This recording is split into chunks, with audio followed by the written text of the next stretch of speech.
Hi, my name is Stephanie Anderson, and I am a foodie for Jesus. I would like to cover a topic that isn't always a popular one in many churches today, and oftentimes is tiptoed around as well in Christian conversations. And that topic is the devil, it's Satan.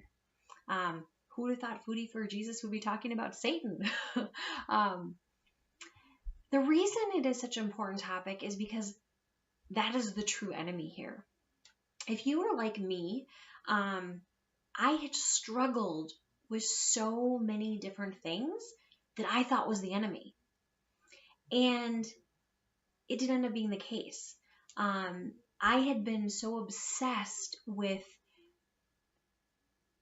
wanting to eat right, not being able to eat right, being obsessed, having this giant block in front of me where I couldn't see anything else because food just dominated everything.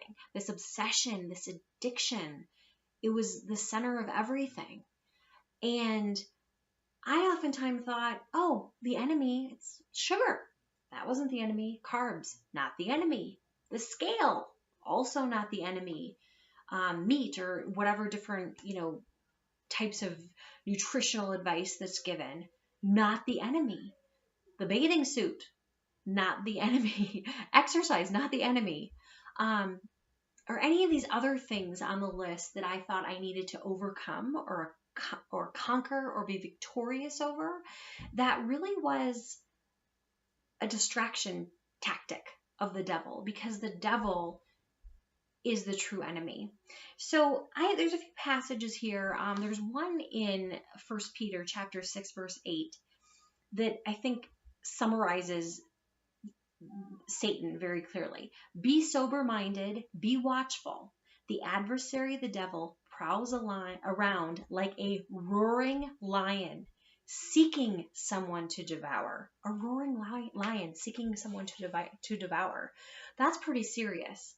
Now, while the seriousness of Satan is much more, there's a bigger impact, there's more at stake with Satan than there is with a lion.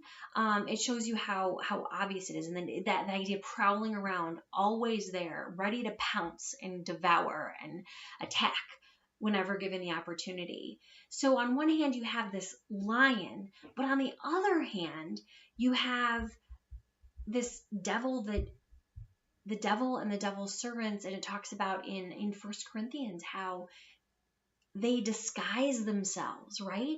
They typically don't come in the obvious form of a serpent or a lion or something, a devil with a pitchfork and horns, red horns, right? No.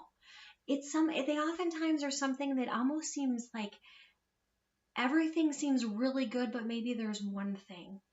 The devil also likes to distract. So for me, with food, this distraction was keeping me consumed, obsessed over the food, that I was being distracted from the Lord. Food was my idol. Food was what I was turning to for things where I should have been turning to the Lord. Now, that was a victory for Satan, because that's what Satan wanted me to be doing. Anything that prevented me from turning to the Lord when I should have been turning to the Lord is a victory for Satan. Satan is the true enemy here. So anything that can be done to distract, to discourage, anything that even tweaks the truth enough that it distracts us from the Lord or distracts us from that truth that is only through Christ, is a victory. And seeking out worldly answers, worldly solutions, accomplishing worldly goals, being put above actually glorifying God. So these are not statements of fear, right? It may seem a little bit kind of scary, right? But sit tight, hold on. That's not the punchline here. But Satan does have, you think about, there's so much discussion about, companies getting your data. Do they know too much about you? Do they have too much information? Identity theft, not wanting people to know too much about you or companies to know too much about you. Satan knows where our weak spots are, where our vulnerabilities are. So you better believe that those moments when I'm stressed out, when I am exhausted, when I'm tired, or even when I'm joyful and like, ooh, want to celebrate, like let's go to Dairy Queen or let's do this or that, like all of these different things, Satan can have a foothold there and can be perpetuating these things that again are distractions from the Lord, or ways of making things about food that shouldn't be about food. So this again isn't fear. I read something recently that said that in the Bible there are 366 times that do not fear, fear not, or a variation of do not be afraid is stated. Now I haven't personally counted them all, but the point that was made in this book is that there's 365 days in a year if it's a leap year, and one extra that we are told not to be afraid, right? Because Jesus washed us clean of all of this, has conquered, defeated sin, defeated devil, defeated death, so that we can be victorious in that. And that is where the truth lies. And so we can state, as Jesus did in Matthew when he's speaking to Peter, get behind me, Satan. And that's what we need to do. But sometimes we need to recognize that that is what the true enemy is. The true enemy is the devil. It is not things that the devil may want to distract us with or get us consumed with, thinking that the enemy is something other than the devil. So one that is incredibly encouraging is from Ephesians chapter 6, verses 10 through 20.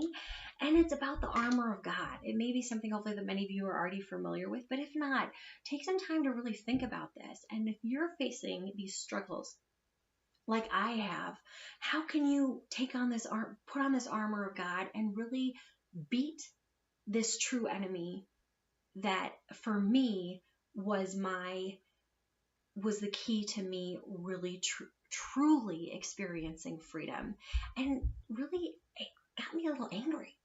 I was like, how in the world, a believer of Christ from a very young age, had I let Satan have this strong foothold in my life for so long? And acknowledging that that's what it was, it got me angry. It made me more strategic, more specific in my prayer. And also realizing this is the battle I'm up against here. I am on the winning team. I need to act like it. I need to claim that victory that Jesus has already claimed. He's washed us clean of all of this. We just need to do it. So this, the whole armor of God, it's a little bit of a longer passage, but again, it's, if you want to go back and look at it, Ephesians 6,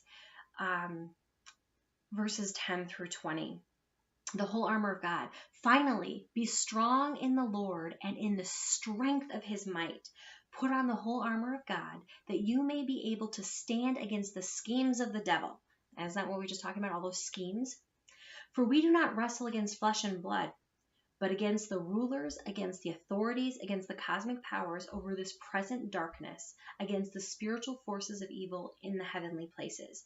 Therefore, take up the whole armor of God, that you may be able to withstand in the evil day, and having done all, to stand firm. Stand therefore, having fastened on the belt of truth, and having put on the breastplate of righteousness, and as shoes for your feet, having put on the readiness given by the gospel of peace. In all circumstances, take up the shield of faith, with which you can extinguish all the flaming darts of the evil one, and take the helmet of salvation and the sword of the Spirit, which is the word of God, praying at all times in the Spirit with all prayer and supplication. To that end, keep alert with all perseverance, making supplication for all the saints, and also for me, that words may be given to me in opening my mouth boldly to proclaim the mystery of the gospel, for which I am an ambassador in chains, that I may declare it boldly as I ought to speak.